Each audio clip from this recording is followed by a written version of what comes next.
We are again answering the question, is there really hope and healing for your narcissistic marriage? I'm Dr. David Hawkins. I'm sitting here with David Daroff, and we've been at this for years now, and we're trying to figure it out. I would not at all say that we've got it figured out, but boy, we are working on it. We're reading about it, we're writing about it, we're talking about it, we're counseling about it all the time. David, you are the director of our core program, and I wanted to answer the question for women.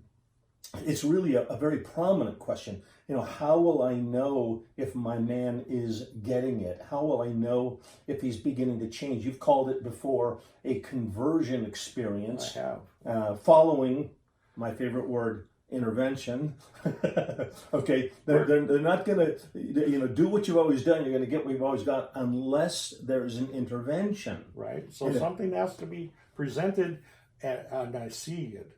And usually motivation is the key. There's some kind of threat, and threat usually implies a negative consequence. In this case, it would feel negative, but it's positive. It's, look, I care about our marriage. I care about us. This is the woman saying this, right. And I'm inviting you to participate. Well, I need you to participate. And anyway, all right. I wonder sometimes if men aren't already aware that they are being abusive. They just don't know why they're doing it. Yeah. Internally.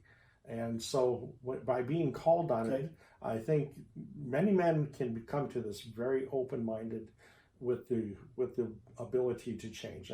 Occasionally we get men who their wives... There's a spectrum. Right, there's a big spectrum. Sometimes their wives say, they just say, my wife just needs me here and I got to do this, and they really don't. I'm getting a raw deal, right. And you don't really get it. You don't know my wife. Right. She's just as abusive as I ever am, and blah blah. Yes, but most men will come knowing that they've got to change something. And they have to focus on their side of the street. Right. You're rigid about that. Right. In fact, I have some video things and stuff I give them about cleaning up your own side of the street. If your side of the street looks good, whatever's messed up on her side of the street, she may want to clean it up. There you go. There should be some motivation. What can I do to help my wife really treat me nicer and better and with respect? You make it clear from the very get-go. You're in this program to work on you. We're working 14 weeks, 2 hours a week. Yep. You're going to be held accountable for change. Yep. And how do you know what do you see in a man that says to you, I think something's changing. He's beginning to turn a corner here. I usually see it when they begin to bring to me behaviors and things that they are working on, and they stop just looking for the information. They voluntarily disclose something. Start sharing deeper stuff, and so usually they start off very resistive, even to talk with other men. As opposed to just engaging with other men. What I see mostly with the core is that they will begin to, probably third or fourth week, really start sharing their heart a lot more. They'll admit that it's really helpful to hear other men talk about their problems, which they can see themselves in that, and they begin to see it as not just them, but there's actually issues that can be addressed. And so I believe that that's a beginning place of change.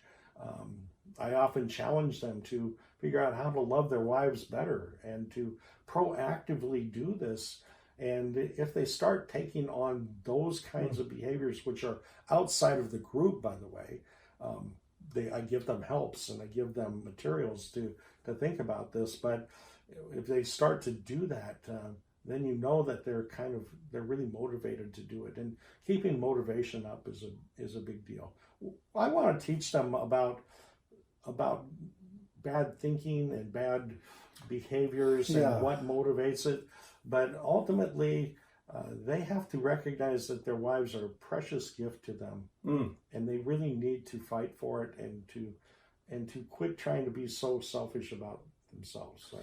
David, I've called narcissism, I have a different take on narcissism. I've called narcissism emotional immaturity. I'd like you to talk about that for a moment. I've also called narcissism a defense against feeling healthy remorse.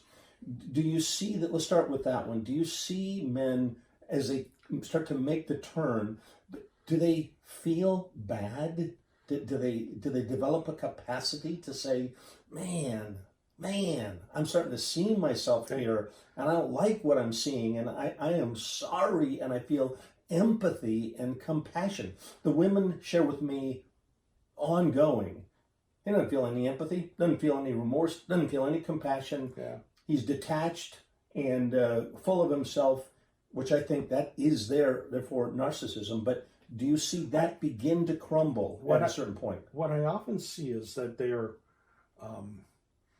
empathy has been lacking for a long time, and their wife is reactive to it because she really wants to be cared for. She wants to be loved. She wants to be protected. In fact, women are hurt and harmed in certain ways, like they need to be protected. They need to be knowing that they're loved, that they're cherished. If they're not getting that from their husbands, then they're going to push it away. But men do start to change. They get more empathy. But often what I see is that it's not being recognized by their wives, and it's really discouraging. So I would say this to wives: if you see any positive change, encourage it so that he can feel maybe he can do something better, because most of these guys are trying to do better, and they recognize that they're going to lose their spouse, and they don't want to do that, and so they're working hard at it. But I understand the reactivity. I never go after the wives on this, by the way. The guys have to own it. They did this for years, and so it's natural. It might take you a few years to get it corrected back. But I would say, in addition to needing that conversion experience, they also need to have hope. And I think that's why we call this program, we're trying to bring hope and healing in the core, and look at who we are really inside. Excellent. So that we have a deep, heartfelt change. That's why it's conversion, but conversion leads to change of behavior. It leads to taking responsibility, and ultimately it changes what happens. So the consequences of it will be different. I love it. You're very encouraging, David.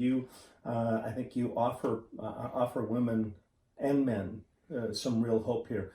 I want to have one more question. We'll do it in another broadcast, but I want to talk about narcissism as emotional immaturity, and I want to talk about what if a man doesn't change. So this is hope and healing, but we will tackle that in another video. Thank you for watching. I hope it's been informative. We have more for you.